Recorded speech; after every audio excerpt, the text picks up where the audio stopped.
It's a shame they didn't kill him. Israelis react to video of soldiers kicking Palestinian child. This posting from a high schooler was one of hundreds by Israeli Facebook users reacting with pride and joy and incitement to violence and murder on seeing a video of Israeli occupation soldiers in Hebron kicking a young Palestinian boy as he screams in pain. It says Eden Orius, the regional high school. Channel 2 said, "You are the garbage of the state." It says here, "All respect to the border police officer, and it's a shame he didn't put a bullet in the head of that son of a bitch videographer who documented it." U.S. Presbyterians consider divestment measure against Israel. It says the largest Presbyterian group in the United States is pondering divesting from 3 companies whose products Israel uses to facilitate its occupation of the West Bank. It says here the church in the United States has 3 companies: Caterpillar Incorporated, HP, Hewlett-Packard, a computer company, and Motorola provide services that aid Israel's occupation of the West Bank, the Associated Press reported on Thursday. Israel occupied the Palestinian territories of East al-Quds, Jerusalem, and the West Bank in 1967 and later annexed both territories. The international community has refused to recognize either move. So you can see who's running the show here. Basically they're not even abided to anything as far as the nuclear proliferation treaty and stuff like that. And yet somehow the international community is all about getting Syrian's president out of power, right? While in the United States as well. They're putting millions of dollars into torture camps, into a new Pentagon in Afghanistan, and yet 56% of their country is in drought right now. They can use water, and they're saying no. You can't use water that's sitting there to help save your crops, to help your own people. No, you're going to be sitting in without power and electricity in the eastern United States for over a week, right? The most powerful free country in the world. Religious groups urge Merkel in Germany to act circumcision ban. It says here, a stain on modern Germany, quoted, is how the U.S.-based Jewish lobby group has classified German legislation that prevents circumcision. German court ruling against non-medical circumcision sparked religious ire with calls to overturn the decision. Now we're going to switch gears to Syria. Syria insurgents throw a man from window for being pro-government, says the fake Syrian army. Terrorists, so-called freedom and democracy fighters that are being armed by what? By the United States, Qatar, Saudi Arabia, and others, by the likes of CNN and Al Jazeera, throw a man off balcony for being pro-Syrian government. So let's check it out. هذا مصير كل خاين بيتعامل مع الأمن والشبيحة في مدينة النبك. تاريخ 15/6/2012. هذا مصير كل خاين.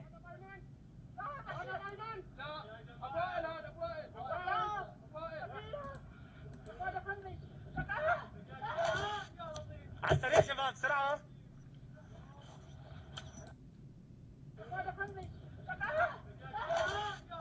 على السريع شباب بسرعة. هذا مصير كل خاين بيتعامل مع الأمن. In Beijing, experts attached to China's foreign ministry said their government did not recognize the legitimacy of the so-called Friends of Syria, which is holding its 3rd meeting in Paris. I have told many Westerners that the so-called Friends of Syria are not Friends of Syria. They're Friends of Syrian opposition groups. Syrian opposition groups are invited, but the people of Syria are not. In fact, the opposition groups are overseas-based opposition groups, and many domestic opposition groups are not participating. This does not represent the Syrian people.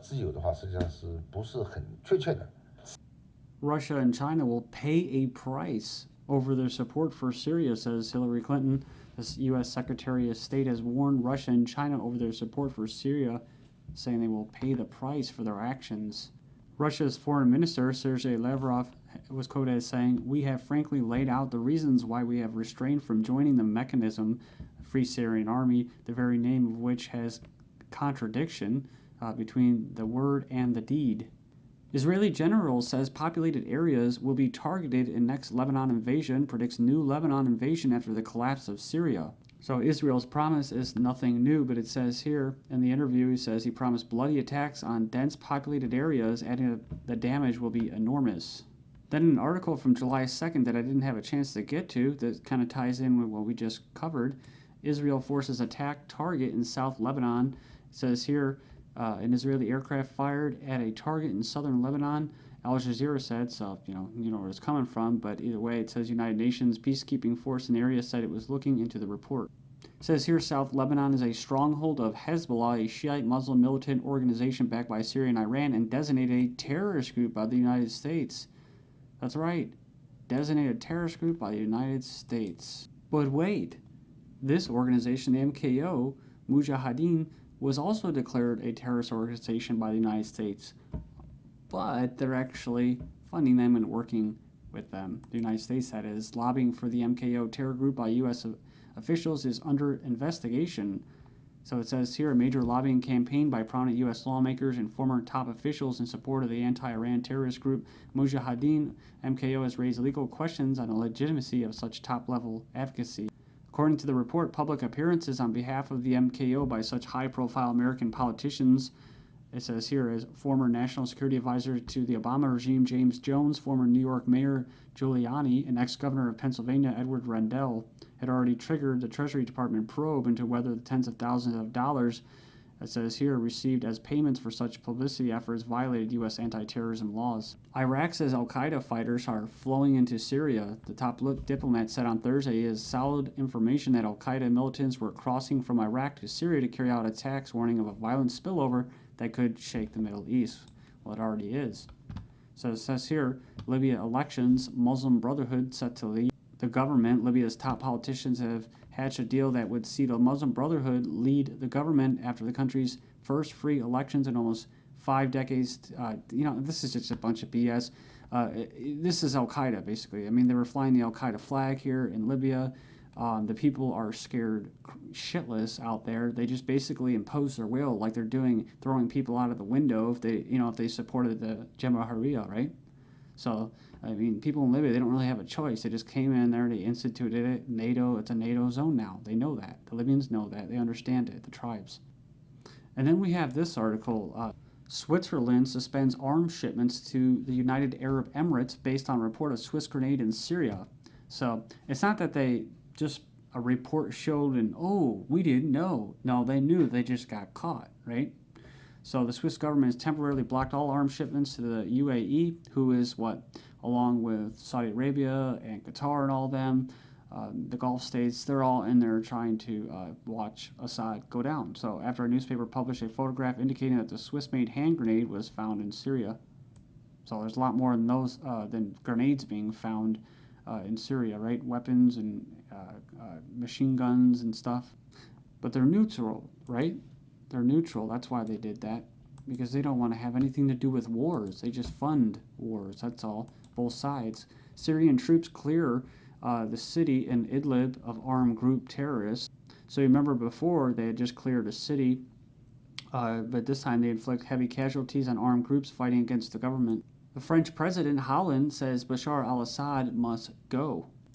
Also, we have a no-fly zone basically not being instituted yet. NATO nixes Syria action plan. They rejected Turkey's request for the adoption of a contingency plan to include the establishment of a no-fly zone over Syrian airspace. Remember, Turkey now has a buffer zone along the border that's not going to go away. NATO flexes muscles on terror in Mediterranean Sea. A key NATO maritime group has begun flexing its muscles in the Mediterranean Sea as it sets off from Istanbul, Turkey, with the mission to combat terrorism in the sea. So that's right. It's to give a clear message to the terrorists and Syria, right, that NATO is on duty, said the Rear Admiral. And also you have Saudi Arabia, the king saying what? They're putting the country on high alert. They've also purchased from China nuclear weapons, some kind of nuclear missiles. And then also you have the UAE who just basically conscripted troops from Colombia, mercenaries, and the thousands of Western forces in Jordan on the border. So a lot going on over there. WikiLeaks Syrian files obtained by Flame to set up Assad. So, WikiLeaks, I don't really trust them. But it's basically about the emails of Syrian political figures. They try to say that it'll be damning for both because they're trying to make a tight connection between the CIA and Assad. And yeah, but then it goes in and it says that they have not verified all the emails because of the sheer volume. However, they claim that they are statistically confident that these files obtained are genuine. So in other words, there's going to be some disinformation in that. And like I said, hardcore propaganda against Syria's government. It says here, sanctions cut Iran's July oil exports to nearly half. That's right. So remember, in July, July 1st, this is when the sanctions against Iran's oil just kicked in. But India says, screw you. India starts purchasing Iranian oil in tankers, and I think they're paying rupees. You have Pakistan agreeing to open supply lines after a United States apology. It's kind of like the South Park episode of BP, right? We're sorry. We're so sorry. Yeah, we're so sorry we blew up your people. Just open up the supply lines. Pakistani stage rally against reopening of NATO supply routes. So the people actually don't want it, but the politicians and the government are allowing it just to calm the waters, so to speak. So there you go. A CIA assassination drone attacks and kills 28 people in northwest Pakistan already, as soon as it's open. Also interesting, unknown gunmen kill 18 Shiite pilgrims in southwest Pakistan. So that's right. And, I remember seeing an article, I was looking for it, I think it was like the New York Times or something like that, and it was one of the top generals or top military spokesmen saying that they were going to start actually using types of ground forces in Pakistan on near the borders, inside the border. So it makes me wonder if this is actually the unknown gunmen, right, with maybe a couple Sunnis or something like that to help create a sectarian war like they're doing in Syria. It says here, and this is in Iraq now, helicopters, police guard Iraqi holy city pilgrims. It's not really surprising, but it says Iraqi officials say police have deployed tens of thousands of troops to prevent attacks on Shiites observing an annual pilgrimage to Karbala. So they're sending helicopters to hover over the holy city to look out for the insurgents. Next up, we have U.S. helicopters strike an Afghan man to pieces in a blast. It says here, as a pilot sings "Bye Bye Miss American Pie." That's right. According to the caption that was taken from liveleak.com, it says here, victims were innocent farmers planting poppy seeds in the middle of the road, although that has not been verified. And lastly, the weapon used on them was supposedly a 1 kilogram Hellfire missile. Next up, we have U.S. drone kills 5 suspects. Remember the definition that's used by the Obama administration, basically the federal government. If you fit the age, basically 18 to whatever, 30, you could be a terrorist as a young man, right? So that's how they were able to do that and send Hellfire missiles at Afghan farmers, whatever. So attacks targeted cars in the province. The U.S. is planning more drone flights over the Caribbean, while they also host the world's largest naval exercise in Hawaii. U.S. ramps up covert operations overseas, says a report. The United States has ramped up its covert ops in Yemen, Pakistan, and Somalia, killing scores of civilians with mostly drones. The decade of war to come, war in the form of proxies, drones, and special operations, special ops has accelerated around the globe under the Obama regime. Also, they're trying to get women in here. It says female Marine says women in infantry is a bad idea. She says we are not all created equal. Drone makers are urging the United States to let them sell more drones. The Philippines is asking the United States for spy planes to police the South China Sea. Drones in the homeland? It says here, time rapidly approaches when unmanned aerial craft, talking about drones, will dot United States skies. That's right, it says here, Maple Sea drones will swarm the future, tiny cheap drones. Lockheed Martin's behind it. Then an anti-Obama reporter says he's being watched by drones. He lives in the most rural area in Virginia, and he says it can only be for one thing, and that's spying on him. There is a war on journalists, too. Thanks.